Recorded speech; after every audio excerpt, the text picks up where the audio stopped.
Boris Johnson has urged the public to enjoy summer safely as the coronavirus lockdown is eased for England's hospitality sector from tomorrow.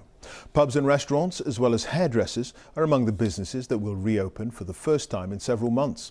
But speaking at the Downing Street news conference today, the Prime Minister warned we aren't out of the woods yet, saying he wouldn't hesitate to reverse easing measures if the rate of infections began to climb. England's Chief Medical Officer, Professor Chris Whitty, says the virus is a long way from gone and that easing the lockdown wasn't a risk-free step, as he urged the public to continue to follow social distancing rules. Here's our political correspondent, Alex Forsyth.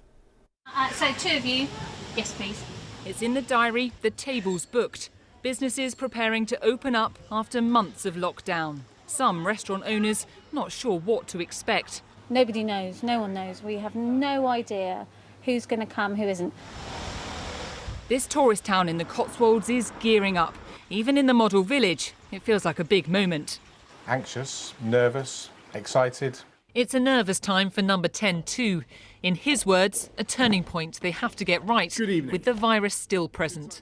If it starts running out of control again, this government will not hesitate in putting on the brakes and reimposing restrictions. As we take this next step, our biggest step yet on the road to recovery, I urge the British people to do so safely. This is what the government wants to avoid. Last week, crowds crammed onto Bournemouth Beach, seemingly ignoring social distancing. Critics claim the Prime Minister's public messaging was in part to blame. Tomorrow's been described as Super Saturday. Are you confident at this point that you've struck the right balance between the country's health and the economy? And are you confident you've got the right public messaging? And to the scientists, if I may, are you comfortable with the pace that this unlocking is progressing? On the balance, it is incredibly important to get the balance right, and our priority is health. Our priority is the health of the British public. What we're trying to do is walk this narrow path. There is no perfect time, there is no perfect exact way of doing it. This virus is a long way from gone, but it's not going to be gone for a very, very long time. It's now a lot lower than it was. We're going to have to take risks whatever we do, and this seems a reasonable package of risks at this particular time, at this particular pace. But none of us believe, and I'm sure nobody watching this believes, this is a risk-free next step. This is a significant moment for the country, but it's a significant political moment too. The government's faced real criticism for the way it's handled aspects of this crisis.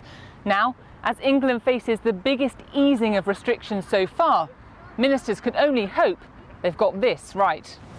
In Leeds, they're preparing for the weekend. Extra street marshals will be out asking people to keep their distance.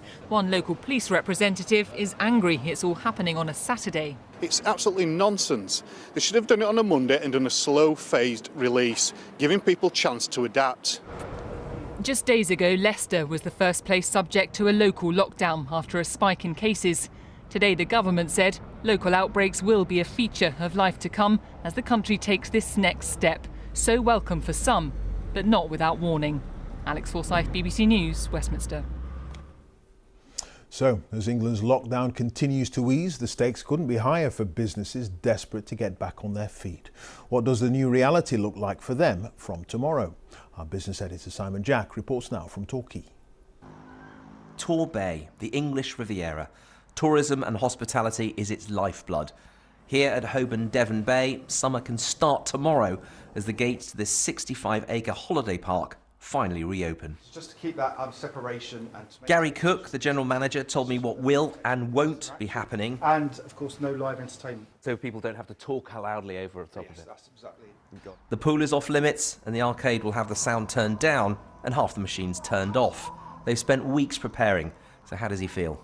Nervous, excited, and just can't wait to get going now, actually. It's really important for us. We've missed the first 3 or 4 months, so it's really key now that we open up at the weekend, ready for the summer season, welcome everyone back, and actually get the business underway.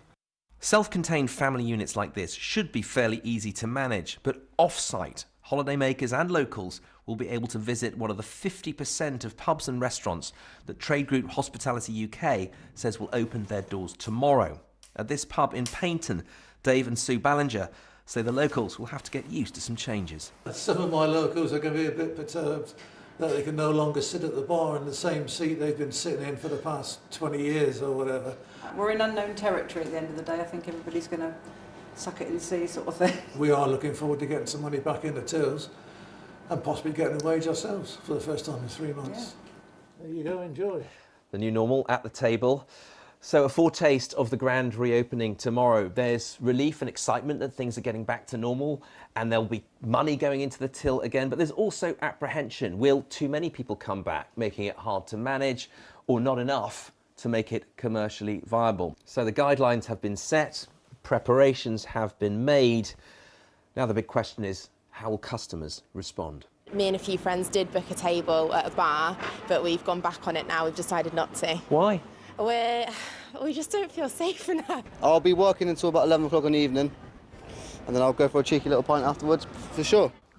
Not everyone feels ready to open tomorrow. This tapas bar is holding off till next week. This is brand new for us, for everybody, so every time you put a measure or a new thing, or you take one new step, it raises a lot of questions. So we just want to practice before that, see what other people do, and then learn from that and then put it into action.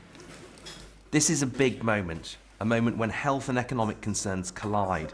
The stakes are high. Hundreds of thousands of jobs depend on this refreshing the economy without reinvigorating the virus. Simon Jack, BBC News, Torquay. Well, our political correspondent Alex Forsyth is at Westminster. As Simon indicated there, Alex, it is a tricky balancing act, isn't it, for the government, giving the economy and businesses a boost without boosting infection rates? Yeah, this is undoubtedly a pivotal moment, and we heard reference in that press conference earlier to a narrow path. It is about weighing the risk of the virus at this point with the risk of a prolonged lockdown on the country's general well-being and, yes, of course, on the country's wealth, because we already know the economic damage that this pandemic has caused. The businesses that had to close their doors abruptly at the end of March have had no custom since, and there will undoubtedly be some relief, even tentative relief, even with the restrictions in place, that they are able to start reopening from tomorrow. Of course, it isn't all sectors, and the Prime Minister has been pressed on that, and today he suggested that next week he would outline plans for other sectors, nail bars, gyms and theatres, a bit more detail about what we can expect next. But what is clear from Boris Johnson is that he doesn't want another national lockdown. He said that would be a last resort, but this is a moment of risk, and we are told to expect further local outbreaks. Now, the government's approach in handling those will be targeted measures, perhaps more local lockdowns like we've seen in Leicester. That, of course, will rely on an effective test and trace system, monitoring where the virus may flare up. Labour has questioned how effective the government system is at this point. And the government's own chief scientific advisor and medical officer were very clear today that while we are moving into this next step, the virus has been suppressed, but it is still out there. The key test for the government now will be if, when, where it next flares up, how well it handles it. OK, Alex, thank you for that. Alex Forsyth there at Westminster. In Northern Ireland, pubs, restaurants and hotels have already been welcoming back customers today, the first of the home nations in the UK to do so. After being closed for months, drinks can be served at tables indoors, but only with food, and tourist attractions like museums and galleries are also reopening. Here's Emma Vardy. Post-lockdown pints. The first customers returned to Belfast's bars today as the city's once lively social scene began to re-emerge. It's my birthday on Monday, so I thought I'll have to get out for a few pints and see what it's like. I couldn't wait. 1 metre social distancing. Will people stick to the rules? We'll just have to wait and see, to be honest. I mean, that is the guideline, so we're going to have to try our best. Social distancing can be reduced to 1 metre to allow businesses to accommodate enough customers to be viable. Obviously it's all new to ourselves as well, so we're trying to understand how it's all functioning, but we're getting off to a great start. One thing there won't be a return to just yet, and that's queuing at the bar, because pubs must provide table service and alcoholic drinks can only be bought without food if you're sat outside. Closed by the pandemic after surviving decades of the Troubles, Belfast's enduring Europa hotel also today reopened its doors. It's a really, really great feeling. I think everybody in the hotel is really super excited just to be able to breathe life into the Europa again. The tourism industry in Northern Ireland had been given a later date of the 20th of July, but successfully lobbied to be allowed to reopen earlier. The business owners themselves have had very little money coming in because any grant went to keep the building afloat. The industry financially has huge challenges ahead, and that's why we urgently needed to get back to work. The Giant's Causeway also welcomes back visitors, as Northern Ireland marks a big step in easing its lockdown. But people are urged to remain vigilant and not risk the progress in fighting the virus that's been made. Emma Vardy, BBC News.